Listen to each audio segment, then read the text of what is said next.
வாழ்க பாரதம், வளர்க இந்தியா.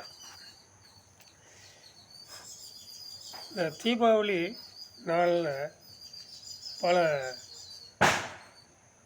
வருடங்கள் தீபாவளி கொண்டாடினதில் பல மறக்க முடியாத நிகழ்ச்சிகள் பல இருக்குது.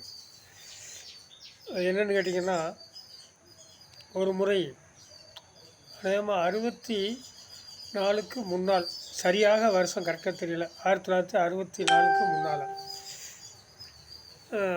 நாங்கள் ஒரு சின்ன பெட்டி கடை வச்சுருந்தோம். அதில் மிட்டாய், முறுக்கு, வாழைப்பழம் இதுகள்லாம். இந்த வாழைப்பழம், இந்த பச்சை வாழைப்பழம்ங்கிறது அப்போதான் அறிமுகம். ஒருத்தர் பக்கத்தூர் திருவாளவாயநல்லூர்னு கிராமத்தில் ஒரு பாய் மதுரையில் ஜம்ஜம் டீ கடை வச்சுருக்குறாங்க. இப்போ அவங்க அந்த பிரிவில் நிலங்களில் ஒரு 2 ஏக்கர் முதல்ல பச்சை வாழை அறிமுகம். ஒரு வாழைப்பழம் 10 காசுன்னு நாங்கள் விற்றோம். ஆனால் என்ன விலைக்கு வாங்கினாரு எங்கள் அப்பா அப்படின்னு தெரியல, சின்ன பையன் நான். அப்போ பார்த்தீங்கன்னா எங்கள் அப்பா அந்த கடையை, சின்ன பையனாக இருந்தாலும் சின்ன சின்ன ஜாமான்கள் தானே, மிட்டாய், முறுக்கு, இந்த மாதிரி இதுக்கு தான், பீடி, சிகரெட்டு, இதை பார்த்துக்குங்கன்னு சொல்லிவிட்டு ஒரு 2 நாளைக்கு பார்த்துக்குங்கன்னு எங்கள் அப்பா திருச்சிக்கு போயிட்டார். திருச்சிக்கு எங்கள் சித்தப்பா வீட்டுக்கு போயிட்டார். எங்களை அந்த கடையை பார்த்துக்கிற சொல்லிட்டு 2 நாளைக்கு சாப்பாட்டுக்கு சோறெலாம் ஆக்கி வச்சுட்டு, பழைய சோறை போட்டுக்கிட்டு இந்த புளி கூட்டை வச்சு சாப்பிட்டுக்குங்க அப்படின்னு சொல்லிட்டு போயிட்டார். இவர் போனதுக்கு பின்னாடி மழை, தொடர்ந்து மழை. எப்படின்னு கேட்டிங்கன்னா, ஒரு 40 நாள் தொடர்ச்சியான மழை. இப்போ வீட்டில் எல்லோரும் சாப்பாட்டுக்கு சோறாக்க கொள்ள ரொம்ப சிரமமான சூழ்நிலை. 40 நாள் மழைன்னா எங்கள் வீட்டில் இருந்தது ஒரு 2-3 நாள் இருக்கிற அந்த சோறை தண்ணி கஞ்சிமா 2-3 நாள் சாப்பிட்டோம் நிறந்து. அப்புறமேலு சாப்பாட்டுக்கு சாப்பாடு இல்லை. அப்போ என்ன செஞ்சோம், கடையில் இருக்கிற கடல மிட்டாய், முறுக்கு, பொரிகடலை உருண்டை, இப்படி கடையில் இருந்த பொருள்களெல்லாம் எடுத்து திண்டு, இந்த வாழைப்பழம் எல்லாத்தையும் எடுத்து திண்டு ஒரு 3 நாளையில் கடையவே காலி பண்ணிட்டோம். நானும் என்னுடைய சகோதரி திருமுகமும் 2 பேரும் சின்ன பிள்ளைங்க. ஒருத்தையும் சாப்பிட்றதுக்கு எதுவும் இல்லாமல் யார்கிட்டையும் அடுத்தவங்கள்ட்டையும் கேட்க சங்கடப்பட்டுக்கிட்டு கடையில் இருந்த பொருள்கள்லாம் திண்டு காலி பண்ணிட்டோம்.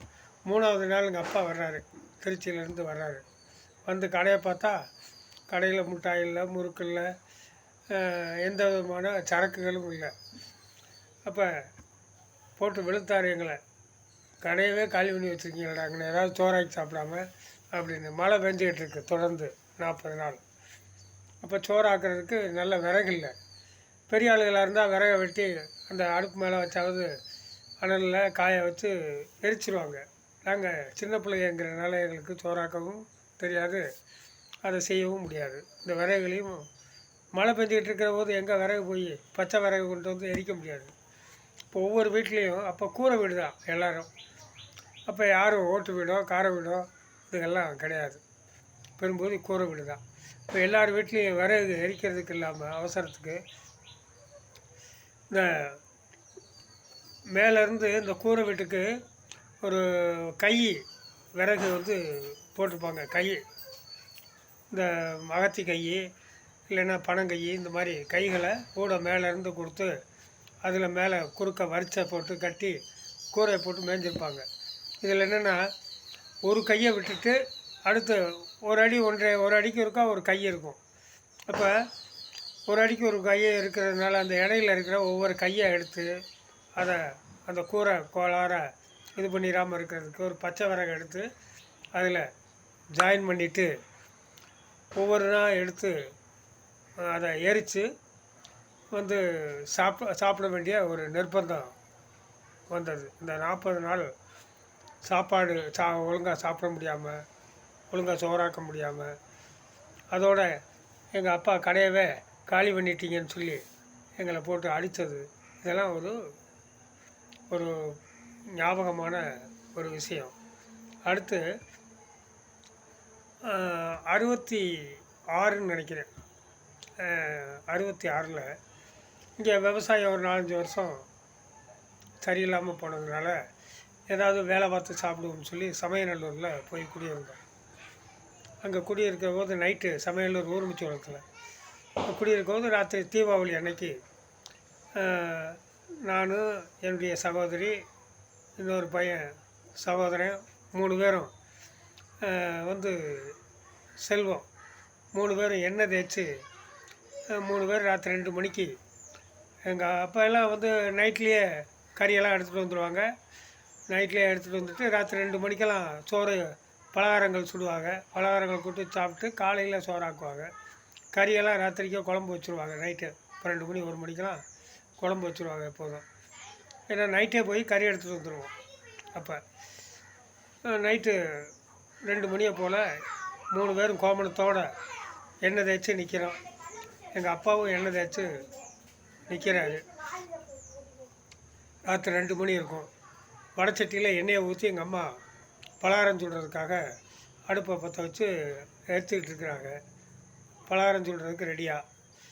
அந்த நேரத்தில் 2 போலீஸார் சோழவந்தாரிலேருந்து வந்தாங்க.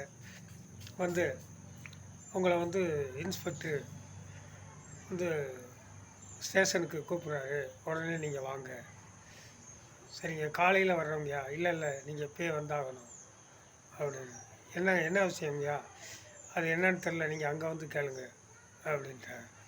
சரி, நீங்கள் இருந்து போனால் எங்கள் அப்பா ஒரு சின்ன குழந்தை மாதிரி, சின்ன குழந்தைகள் யாராவது குண்டு விளையாண்டுட்டு இருந்தால் அதுகளோட போய் குண்டு விளையாடுவார். அந்த பிள்ளைகளை விரட்டி விளையாடுவார்.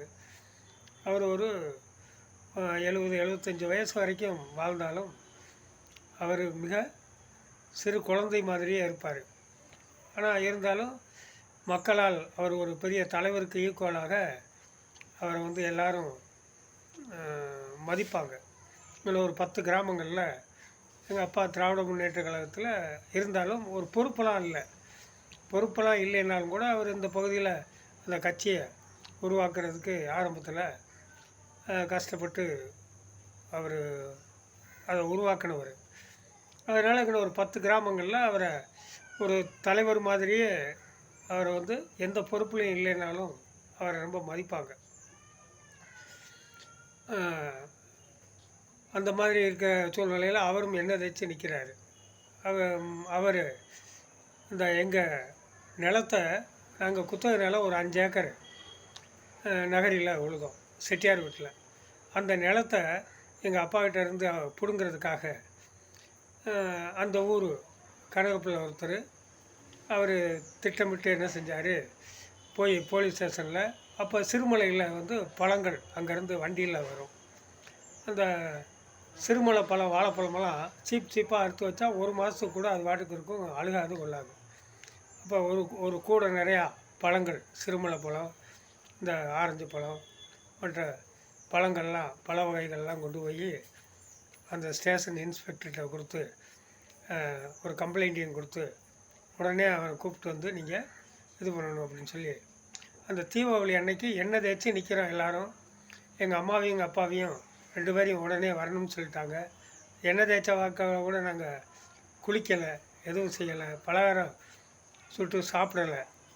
2 பேரையும் கூட்டிகிட்டு போயிட்டாங்க சோழவந்தானுக்கு. சமையலூர்லேருந்து கூட்டிகிட்டு போய் அவரை எங்கள் அப்பா அருவாள் எடுத்துக்கிட்டு விரட்டி வெட்ட போனதாகவும், எங்கள் அம்மா அவங்க வந்து விளக்கமாத்த எடுத்து அவங்கள விரட்டினதாகவும் 2 பேர் மேலேயும் ஒரு